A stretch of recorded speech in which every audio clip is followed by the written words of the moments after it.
রাজাপুরের বিএনপির মতবিনিময় সভা অনুষ্ঠিত হয়েছে।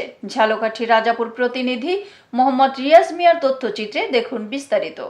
ঝালকাঠির রাজাপুরে গালুয়া ইউনিয়নের ৭ নং ওয়ার্ডে বিএনপির মতবিনিময় সভা অনুষ্ঠিত হয়েছে। বুধবার ২২ অক্টোবর সন্ধ্যায় কানুদাস কাঠি এলাকায় সেনা সদস্য ফারুকের বাড়ির সামনে অনুষ্ঠিত মতবিনিময় সভায় প্রধান অতিথি ছিলেন ৮ নং ওয়ার্ড বিএনপির সভাপতি আবুল কালাম আজাদ শাহজাহান। বিশেষ অতিথি ছিলেন ৭ নং ওয়ার্ড বিএনপির সাবেক সভাপতি আলমগীর খলিফা, ওয়ার্ড বিএনপি নেতা সোহরাব খলিফা, শহীদুল ইসলাম, ৭ নং ওয়ার্ড ইউপি সদস্য ম রিয়াজ আহমেদ প্রমুখ।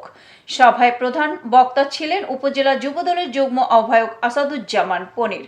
সভায় বক্তারা বলেন, আমরা ঐক্যবদ্ধ হয়ে এলাকায় উন্নয়ন করতে চাই। দলীয় নেতাকর্মীদের মধ্যে কোনো দ্বিধাদ্বন্দ্ব না থাকে, এজন্য সবাইকে হাতে হাত রেখে কাজ করতে হবে। আসন্ন সংসদ নির্বাচনে সকল দ্বিধাদ্বন্দ্ব ভুলে যে ধানের শীষ নিয়ে আসবে তাকে বিপুল ভোটে জয়যুক্ত করতে হবে। সভায় সাংগঠনিক নানা বিষয়ে আলোচনা করা হয়। ৯ নং ওয়ার্ড যুবদলের সাবেক সভাপতি রানা খানের সঞ্চালনায় সভায় সভাপতিত্ব করেন বিএনপির নেতা ফিরোজ খলিফা। আমরা এই জায়গায় যতজন মানুষ আছি, যদি ইনশাল্লাহ কারো কোনো কথা বিভ্রান্ত না হইয়া ধানের শীষের পক্ষে যদি কাজ করি, তাহলে আমাদের কি ওয়ার্ক করা লাগবে না। আর বিএনপির যে প্রার্থীটা এটা মাটির মানুষ রফিক ইসলাম জামাল ভাই, যার কাছে মনে করেন ঘরে বসে ফোন করতে পারবে।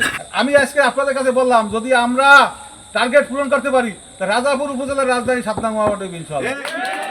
এতক্ষণ সঙ্গে থাকার জন্য ধন্যবাদ। i1 টিভির নিয়মিত আপডেট পেতে ভিজিট করুন আমাদের ওয়েবসাইট, ফেসবুক, ইনস্টাগ্রাম ও ইউটিউব চ্যানেলে।